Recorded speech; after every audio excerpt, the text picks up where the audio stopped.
If you're just stepping out into gig-based, consulting-based work, the reality is that most of your early engagements are going to come from people who know you, trust you, have worked with you in the past. So in those really early days, and long before you've even quit your job, just reconnecting with your network and reestablishing those trusted relationships is far better spent than playing around on Canva with a logo.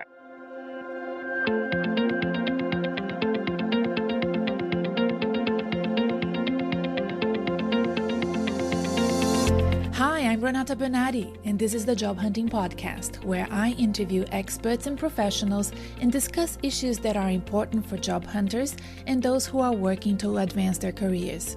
So make sure that you subscribe and follow, and let's dive right in.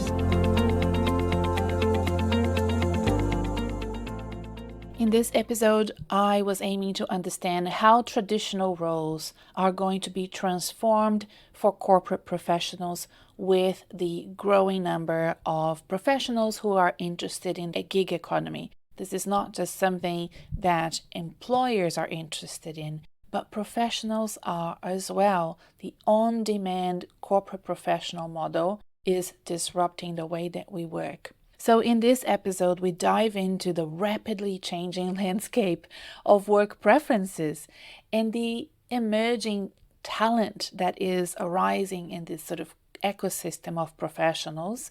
And it's not for everyone, but some people listening to this episode may be interested in applying some of the ideas and guidance that our guest is offering today. Our guest is Michelle Fotheringham, and she's the CEO and founder of a company called Werkling, Werkling. Werkling is a talent matching platform connecting business leaders with on-demand professionals, those professionals that want to help these companies deliver projects and outcome-based work, but they don't want to be fully employed. They want flexibility. So Michelle understands how workforce preferences and the talent ecosystem that is emerging is changing, and she has worked herself in both corporate in-house roles, consulting agencies, and as an on-demand talent with a portfolio career. So when she was developing Werkling, she designed a platform that created something she felt was missing for those freelance corporate professionals. It was the sense of community and belonging for those who have stepped outside their traditional corporate roles and want the flexibility of being able to work remotely, being able to work some times of the year, not all times of the year, and so forth. Some people that opt into freelancing from the beginning, they may find everything very normal in terms of the lack of that community. But for Michelle, the community is important for corporate professionals, and Werkling does offer that. So during our discussion, she shares insights from her own experience working across those various domains that I mentioned before. And we also discussed the disruption of the gig economy and how it has been compounded in recent years with this massive wave of corporate professionals who want to have more flexible work. So these changing work preferences that are arising from the employee and not the employer. But we are also discussing the difference between engaging professionals and employing professionals, between being a freelancer and having traditional work. I hope you enjoyed this conversation, and a reminder for those that are new to the podcast that we do have a weekly newsletter. And if you're navigating this evolving job market and you want to do that with insight and my ongoing support and the ongoing support of my guests, then I would strongly recommend that you subscribe to the Job Hunting newsletter.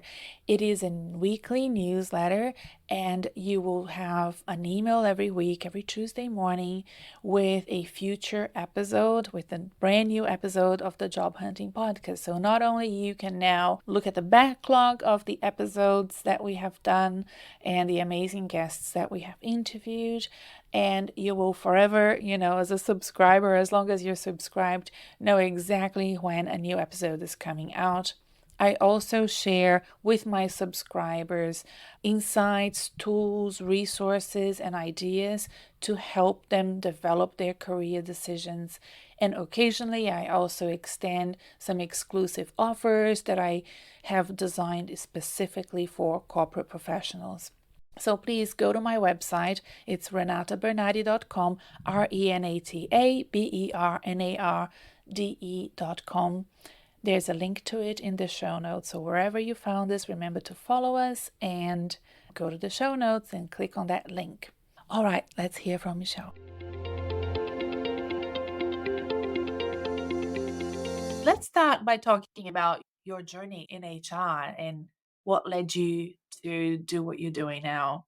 Yeah, well, I have always worked in internal HR roles. Actually, that's not true. I started my career in sports marketing, of all places, and had a very quick realization that people were at the heart of organizations, and just really became interested in how you can uplift performance by the way that you treat and engage your people, and went back and did some more study in HR. I worked for a number of different organizations, General Motors for a long time, Australia Post, ME Bank, and really got to a point in time after we had children where it just wasn't quite working, myself and my husband having jobs in the city. You know, we're 45 minutes out of the city, and I just had this constant stress hanging over my head when we were both in the city. And I'm like, what if one of the kids gets hurt at childcare? You know, what if we're needed? And just the travel time and, you know, family logistics just weren't working. So I stepped out and became a corporate escapee myself and started consulting and freelancing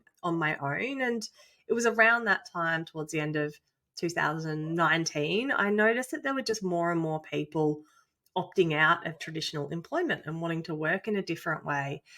And that was really the start of Werkling. So, an interest in why more people. And when I looked around my network, I could see it wasn't the average people. It certainly wasn't shit people. It was the great people, people who I knew who had a proven track record, who had the reputation, who had the runs on the board behind them, who were making this career move. So that was kind of what planted the seed for Werkling and looking to explore more what's happening in this space. Yes. It's amazing when I look back at my own career and the things that we did in order to fit full-time work and children. I just can't seem to fathom how I did it. But then back then, my kids are now 29 and 26 years old. So back then, there wasn't an option. There wasn't even an option to be a part-time executive, right? Like I remember reading about it, but it was like this one-off case of somebody who was co-sharing a job with somebody else, and wasn't it great? Could this be the future? And I was like, "Can this Yeah, arrive sooner, please? Because I'm struggling here." I know. Look, I still think that the availability of really meaningful, senior, challenging part time roles is a huge issue, and probably one of the factors that drives people to look at, okay, well, what are the other ways that I can work and add value to organizations? If I can't get that meaningful part time role, what else could this look like to carve out my own career outside of the bounds of organizations that really want us to work full time? And at that point in time, fully in the office. Yes, interestingly, let me see if I got this right. So Workling started just before the pandemic, is that right? Oh, yeah. It's a great time to start a business just before a pandemic strikes, right? It was interesting because I could already see these trend happening, right? So you could see on one side of the market more people wanting to work outside of the traditional employment model. And you could also see organizations who had always designed themselves in this incredibly static way where you have this fixed structure and you have the exact same number of people in the exact same number of roles with the exact same capabilities every day of the week, every week of the year, not being fit for purpose in this dynamic world of work. And this No. is before the global pandemic hits. And that's obviously just accelerated these needs on both sides of the equation. Yes. Did the pandemic become a block to your business growth, or did it sort of ride a wave with those short-term contracts that I saw happening during the pandemic. So many of my clients, of course, because I do, executive coaching and career coaching for people that mostly want a new job or lose their jobs. So many lost their jobs during the pandemic, and they were able to sign up for short-term contracts because sort of hiring was mainly frozen all around the world, but there were lots of opportunities for people to step in to support in a specific project that was pandemic related, and many did that. Were you able to capture that market? Yeah, we literally started the business, registered the business in January 2020. So we were only, 2 months in, still Yeah. building tech, still forming our community. So we were probably in quite early days. My mindset, in particular for 2020, was this is a year to keep listening, and things are changing so quickly and so significantly that I really took, in particular, 2020 for a year to build the foundations of the platform from a tech stack standpoint, to build the foundations of our community, and also just to keep listening to leaders. So it probably actually took the pressure off myself a little bit in that first year of business. That first year of business is really tricky. Yes. So I just really gave myself permission to spend more time exploring and, taking that pressure off immediately. So that was 2020. But I think on the back of that, there definitely has been a huge opportunity in terms of just reimagining work. Flexibility is now a currency, it's at a premium. So there has been a huge amount of demand, and the conversation around, are jobs the best way to design work? What does that skills based organization look like? So there's been this real momentum building, which has been perfect timing for us. Yeah. So certainly the start of the pandemic was more ride it out, but then it was, well, how do we start to be a part of the conversation around the future of work and the future of how we design work? So it felt like a blessing and a curse at the time, and now it just feels like a blessing. Yes. I'm wondering here if this, in addition to developing the tech platform, how did you validate your idea? Because you saw what was happening. You yourself, had the lived experience of wanting flexibility. Did you then go out and interview people and checked in with employers? How did you Mhm. do that validation? Before doing anything, I did well over 100 interviews with both sides of the market. So on the talent side, what we hear, and I continue to hear time and time again, is, it feels liberating. I feel liberated when I work outside of this traditional job structure. I get to choose the work that I want to do. I get to play to my strengths. I get to say no to the work that doesn't align from a value standpoint or from a strength standpoint. So it's that ownership and empowerment that speaks to people. Through those early customer interviews, what I heard from a challenge standpoint, if you ask anyone, what do you miss about being in a job? Your last job, what do you miss about it? They will never say, oh, it's the regular paycheck, it's the security. The thing that people will say is, I miss being part of a team. Mm. So that became a part of the problem to solve for me. So how do you reimagine this sense of team and create a sense of belonging and community for these people who are primarily working by themselves? You might have a few people that wind up employing a couple of people, but this freelance on-demand talent are predominantly working for themselves. So that became a really interesting piece for us to lean into, and one that I'm incredibly passionate about, because that belonging impacts performance. Mhm. Belonging impacts well-being. So how can we, by creating this space for on-demand talent, not only increase their career happiness, but also uplift the experience that the businesses are having when they're working with people from the Werkling community? So that early customer research was really important on that side. And then on the business side, just hearing what some of their pain points were. And some of that was around engaging traditional large consultancies. And obviously that is very topical in the news at the moment, but those pain points have been around for a very long time. The stories I would hear again and again is that, the partners come in and we've locked in the deal. Then I'm being sent in a grad, and now I'm somehow paying $5,000 for a grad, and I'm training them to do the thing that I'm paying $5,000 a day for. So hearing those stories again and again around just some frustrations of the traditional consulting model, and then you've got this beautiful talent pool of people that have this rich organizational experience that can come in and deliver that outcome-based, project-based work. It was, I think spending that time really listening to customers and understanding those pain points is just, was certainly a very important part of our journey. Is there a certain demographic that you can identify as the ideal candidate for that type of lifestyle and work engagement, or is it very broad? So the demographic that we see most of at the moment are people 15 to 20 years plus in their career.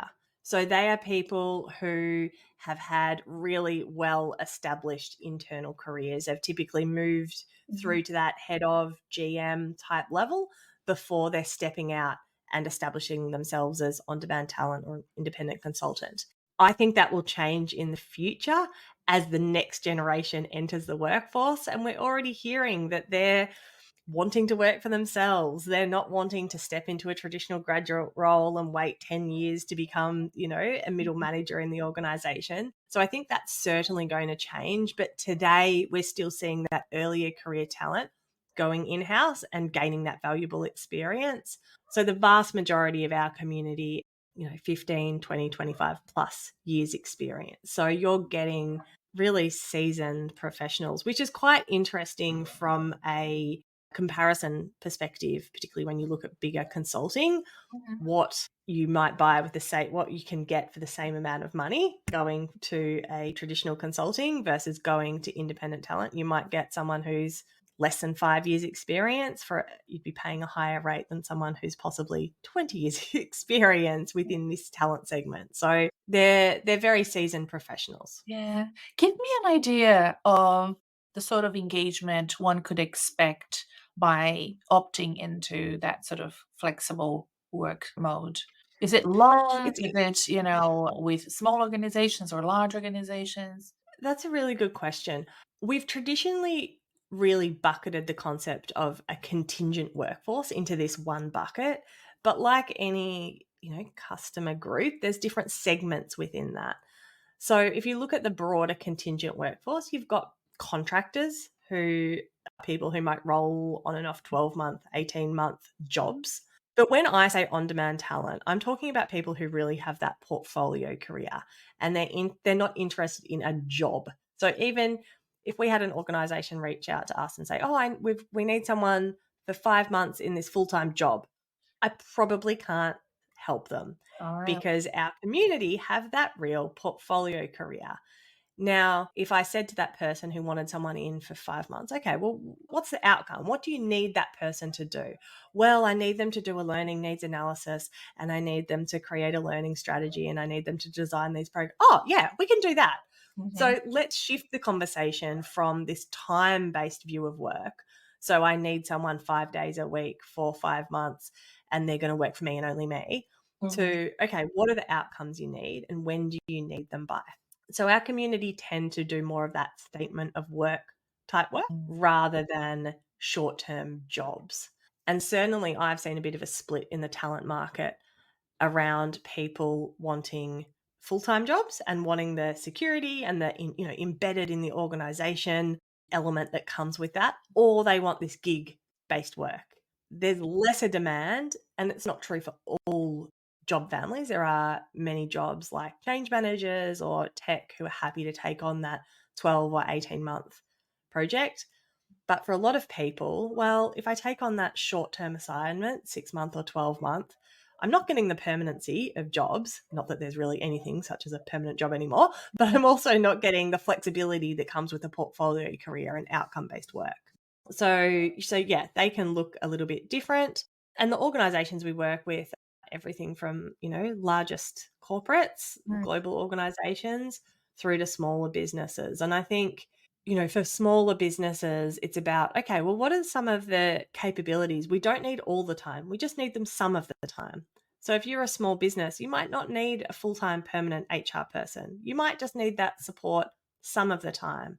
So as opposed to embedding within your structure, How can you maybe have a bench of talent that you bring in and out of your organization? So you still have that ongoing relationship.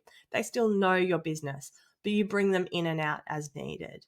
Whereas for larger organizations, it's more around flexing that workforce. We know that work isn't static. There's peaks, there's troughs, yet we have these exactly 6 people within this team, and we ride out the peaks and we wonder why everyone gets burnt out. So how can we better design our team so we can flex up and flex down? So that's more of the work that we do with large organizations and helping them to, take projects and take outcomes off their plate and work with their teams to deliver them, just like any other traditional consultancy does. But we work, as opposed to working with a consultancy, you're working with an individual or a team of individuals.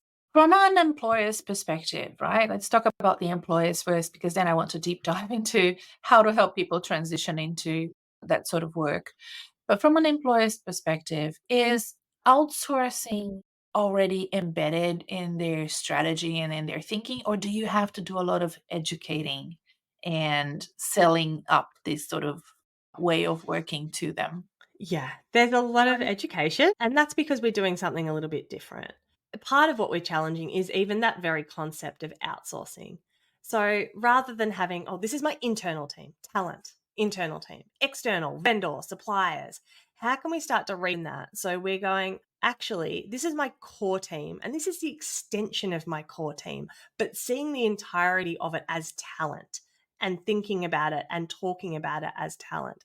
Because our talent are not, I mean, yes, you might pay them by invoice, but they're not vendors or suppliers. They want to be that trusted extension of your team.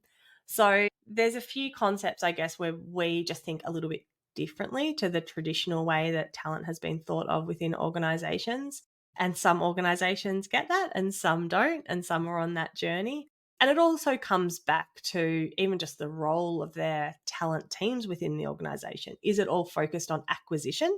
Because if it is, there's this amazing talent pool out there that don't want to be acquired. They want to be accessed for the right opportunities. So a lot of what we're doing is, I guess, questioning the way that things have been done before, which is exciting and exhilarating and exhausting and all the things in between, because we're not a consultancy and we're not a labor hire and we're not a recruitment agency. We know we've been talking about the gig economy for so long. Over 50% of the US workforce will be working gig by 2027. Like, these are big numbers, and we've seen it completely disrupt driver and delivery and all these other elements. Amazing work happening in healthcare. So what we're really looking at is that professional end of the gig economy. These people who are saying, I don't want a job. I want to work for organizations. I want to do amazing work, but I want to do it across multiple different industries and organizations. So it's really exciting.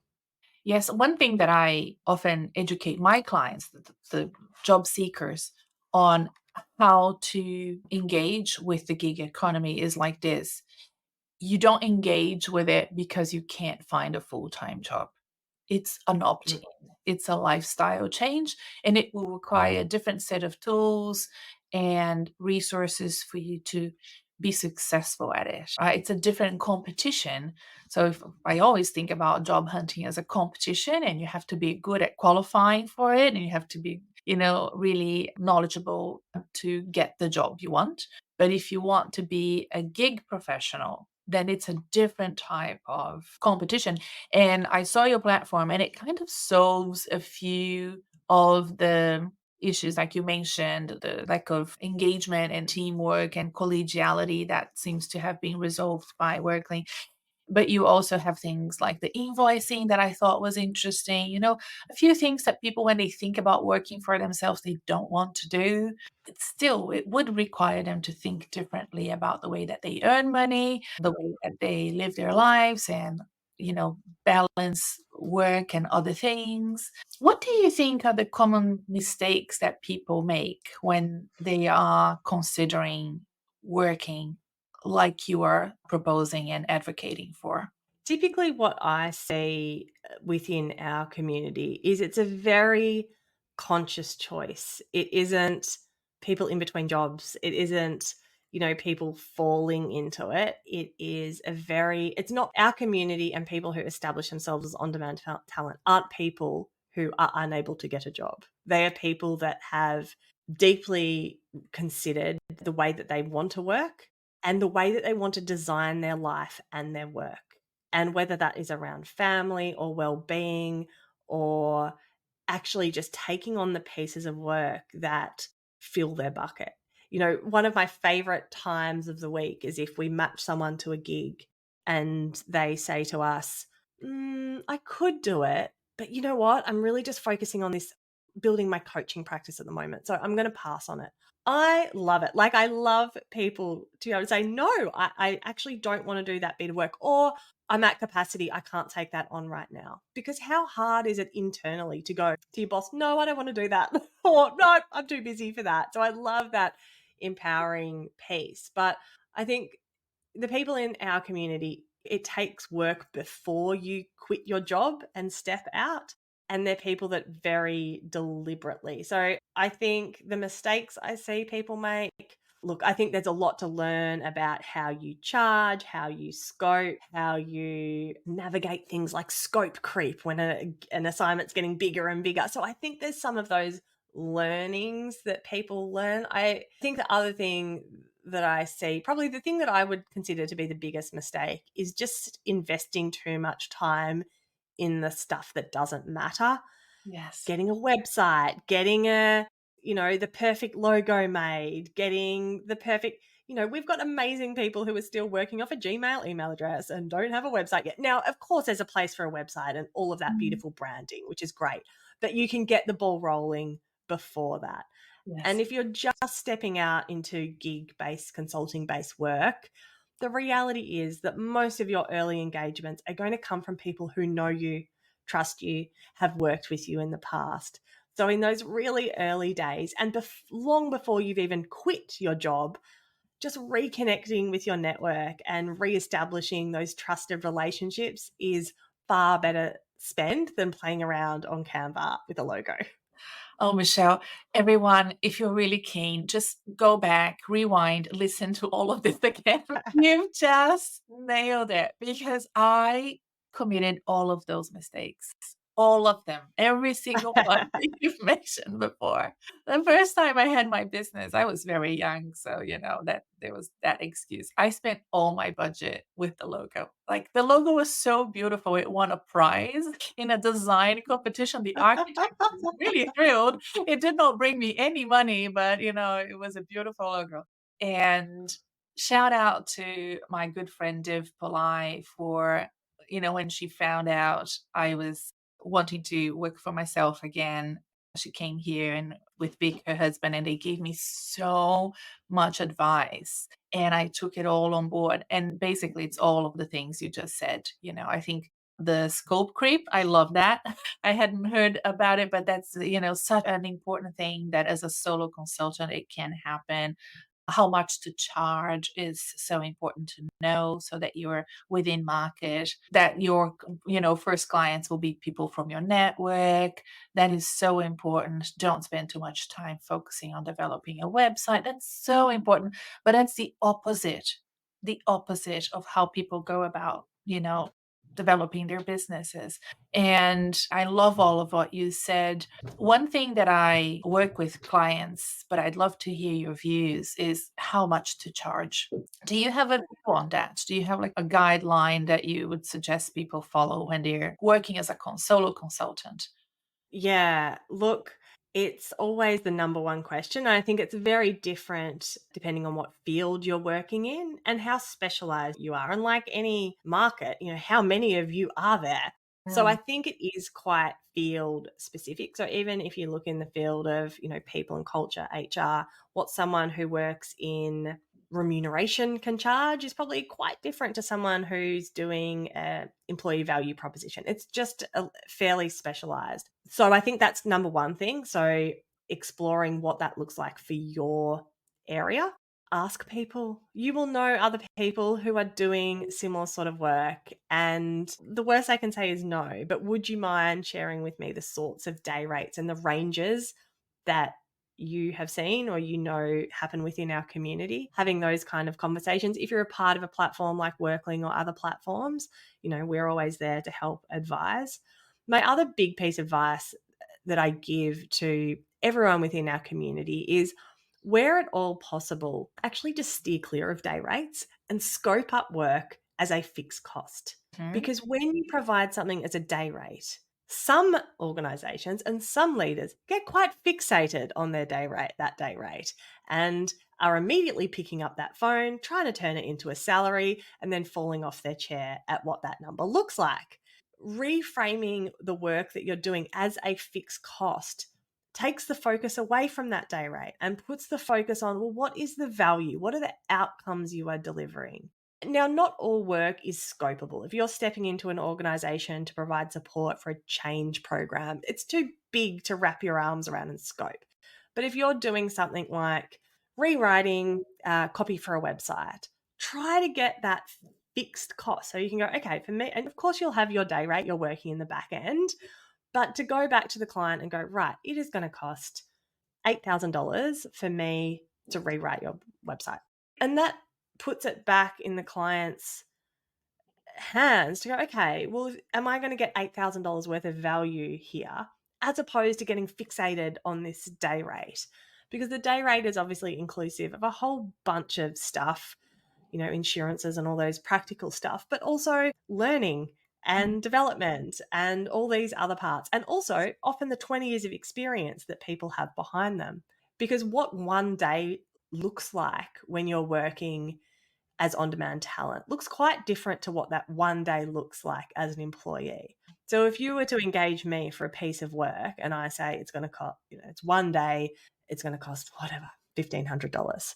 And you think about one day as an employee, you're going to different meetings, you're going in this, you're doing emails, you're doing a bit of this, a bit of that, you're all over the place. When you're engaging someone for one day's work, they are literally sitting down 8 hours and working on that thing. So the value that you get, they aren't kind of checking their emails. You're getting 8 hours of actual productive work. So it's a really tricky one. So that's a very long way to say, ask around. If you are a part of a platform, have that conversation. Focus on your field. Don't focus outside of that field. And where you can cost something as a fixed cost, Yeah. challenge yourself to try to do that. Yes. The other just thing that I would add to the day rate conversation is, if you have a day rate and you told 3 people what your day rate was, one will laugh because it's too high, one will laugh because it's too low, and one will think it's completely normal. That will happen always and forever.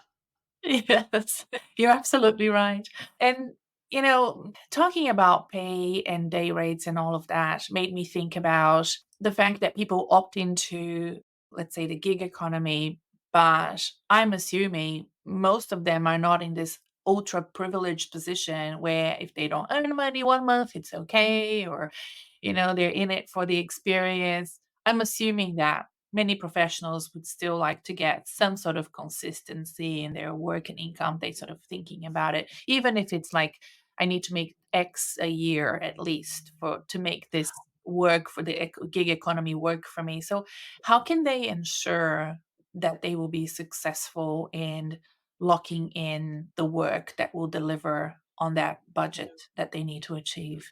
I would say that there is a fair amount of privilege that comes with professionals that are stepping out into the gig economy. Right. And it's Yeah. interesting, this whole conversation around the gig economy happens like it's this one thing. The Mm. reality is there's a very vulnerable end and there's a very privileged end. Yeah. So the vulnerable end needs all of the mechanisms around it to protect it. Certainly, the people within our community are at that more privileged end. And for a lot of them, when they are stepping out of internal roles, they have a bit of a financial buffer. They have a bit of freedom to take a risk. And I'm not saying that's the case in all cases, but in a lot of cases, there is, like, particularly where they're stepping out of very senior corporate roles, let's make no mistake, they've been on a good wicket for a long period of time. So I think there is a little bit of financial comfort there for a lot of people working in the professional end of the gig economy. How do you make sure you're going to, have that revenue? That's the $1,000,000 question. Interestingly, though, we've always thought about that permanent job as being more secure. Mm. But I knew a lot of people through the pandemic who had a permanent job. I'll do imaginary air quotes, who lost that one permanent job. I also knew a lot of people that were working in the gig economy who had a portfolio career, who might have had 5 different revenue streams and lost 3 of them, but still had 2. So Mm. I think the challenge in terms of your finances is to start thinking about income streams and revenue streams rather than this one job that is providing you that nightly, monthly revenue. I would certainly suggest not being reliant on anyone else other than yourself. So if you have one good client, that's great, but don't rely on them. Don't become complacent. How can you establish those other future opportunities? And I think that is a bit of a trap that a lot of people can fall in, getting that one first client, getting busy and forgetting to do that, feed the pipeline so you have other opportunities. What happens when this piece of work ends? Where's the next piece of work coming from? So always making sure that, yes, you are absolutely delivering today, but you're also looking at what's next. Certainly using platforms like Werkling and other platforms can be a great source of gigs, but also you can, and we say to our community, when you join us as a member, you're joining our community. You're joining to be a part of this group. We'd love to get you a gig. We're working to get you a gig, but is that your right? It's not a promise. It's not a guarantee. It's the icing on the cake of being a part of a community like this. So it can be amazing to align yourself with, different platforms that can bring you opportunities. The other that a lot of people take, particularly in the early days, is exploring associate work.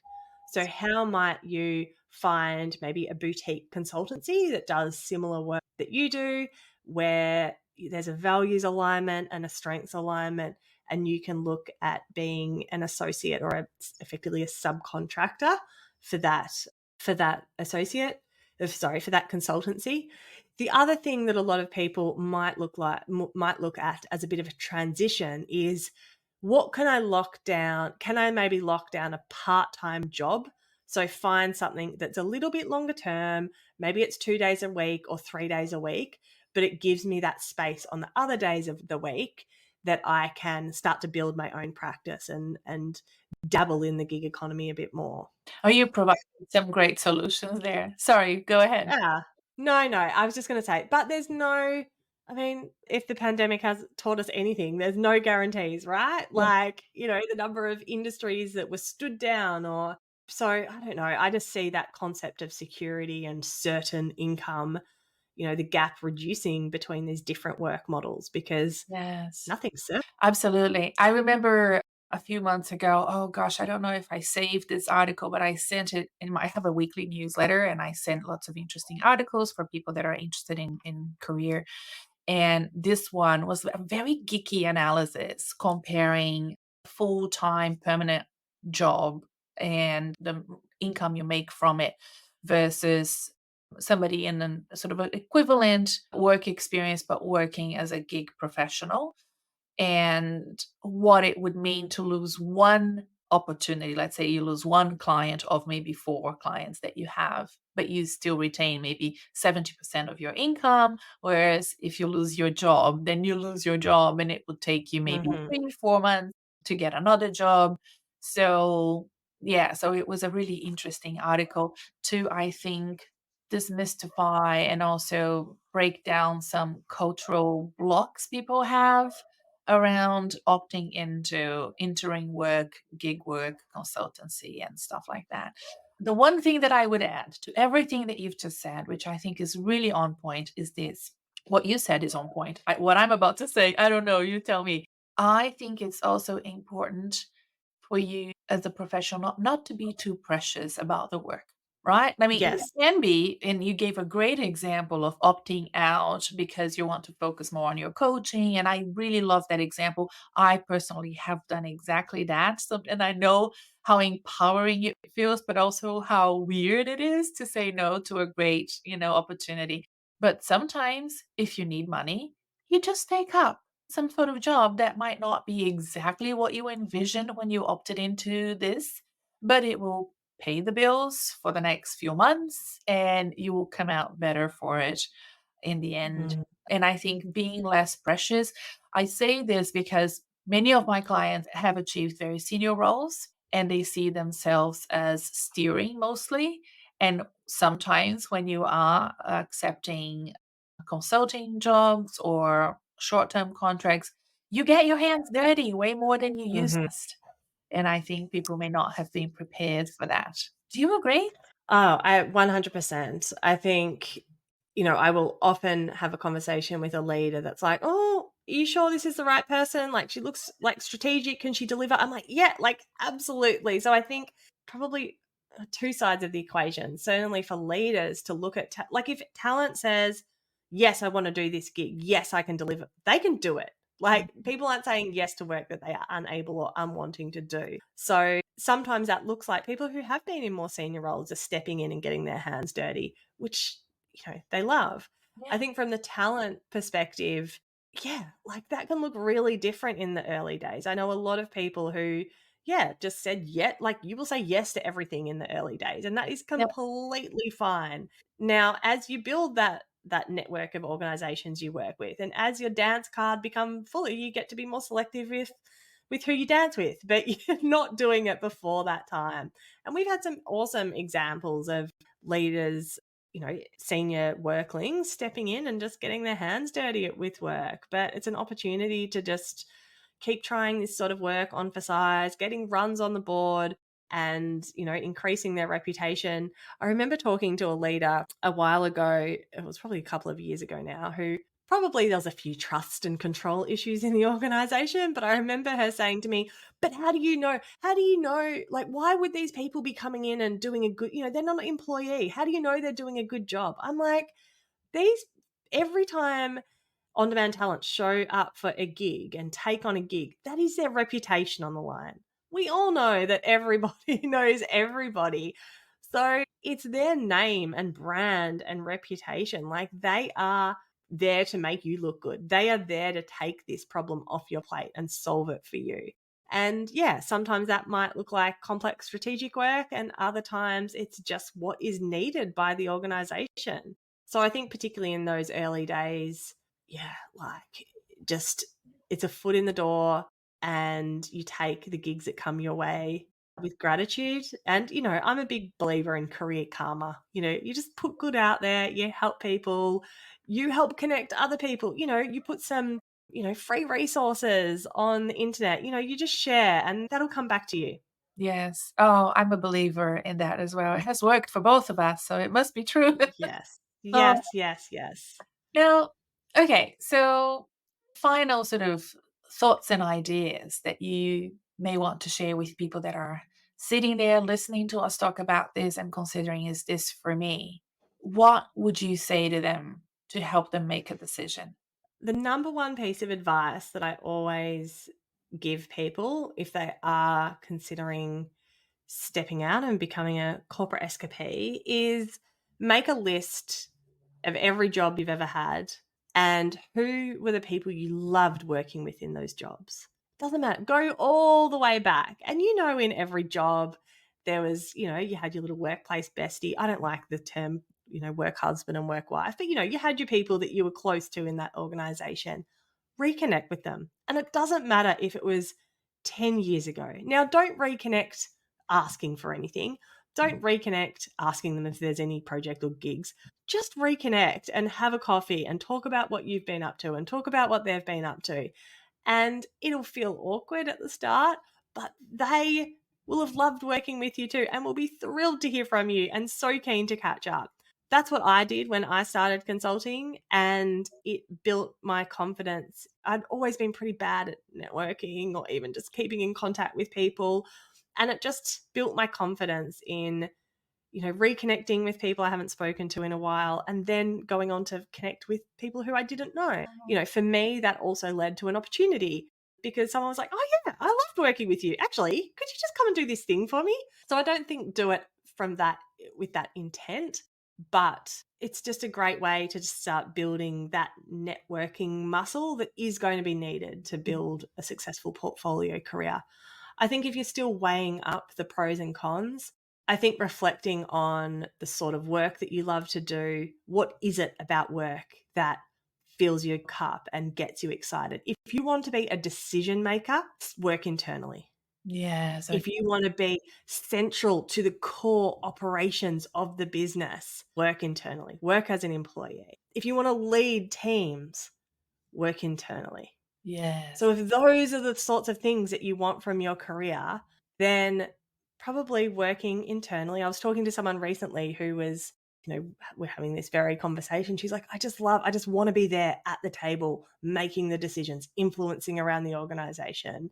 And I'm like, well, that's what Yep. you want to do. You want to be a leader in an organization because by all means, people who work as on-demand talent in the gig economy are influencing, they're educated, but they're not the decision makers. They're advisors and they're consulting and they're informing and they're educating, but it's a different seat at the table. So I think just weighing up what is most important to you. What is it, the sort of work that you like to do? What does flexibility look like for you? If you're someone who's, a 4-day work week would be great. Or if I've got remote work 3 days a week, then that's all the flexibility. So if that flexibility bucket can be ticked internally. I think from a financial standpoint, working out what that level of risk looks like for you, what might your salary look like if you continue to work internally, and what would it look like if you were to meet either that as a financial target or another financial target Yeah. working for yourself? How many days a week? Because the reality is, you don't have to be fully engaged 5 days a week for 52 weeks a year to have a successful practice. And there are lulls in the year. July, I'm sure July can be quite quiet, and Yeah. December, January can be quite quiet. So, designing your work and your finances around those kind of peaks and troughs. But yeah, finding where your passion is, I think, is most important. Yes. That's a wonderful way to finish this conversation, Michelle. Thank you so much. I really love the platform that you've created. I think it solves a lot of problems for people that want to step in but don't want, to lose the community feel and, will love some help with the invoicing of clients, for example. I thought that was so clever. So well done for developing such a well thought platform. Thank And I'd you. love to keep in touch and, I will refer some clients and hope that they take up. And if there's anything that I can do to support you and Workling, let me know. I'm here for you. Thank you so much. Thanks for a great chat. I hope you have enjoyed this great conversation with Michelle. I think it flowed so seamlessly and we had such a great chat. After we logged out and stopped recording, we realized that we live like a few kilometers away from each other, maybe 2-3 kilometers, and we couldn't believe that we were recording it online. We could have met and done a proper recording. It's so rare for me to have somebody that I interview that lives so close to my house. I'm usually interviewing people in different continents, in different countries and states. So I will certainly be catching up with her. Let me know in any of my social media channels, send me a note, let me know what you thought, and if you have any ideas for future discussions, things that you want us to elaborate on. Don't forget to subscribe to my newsletter. If you are a subscriber, you can always reply back and give me your feedback and some ideas. Thank you for listening, and until next time.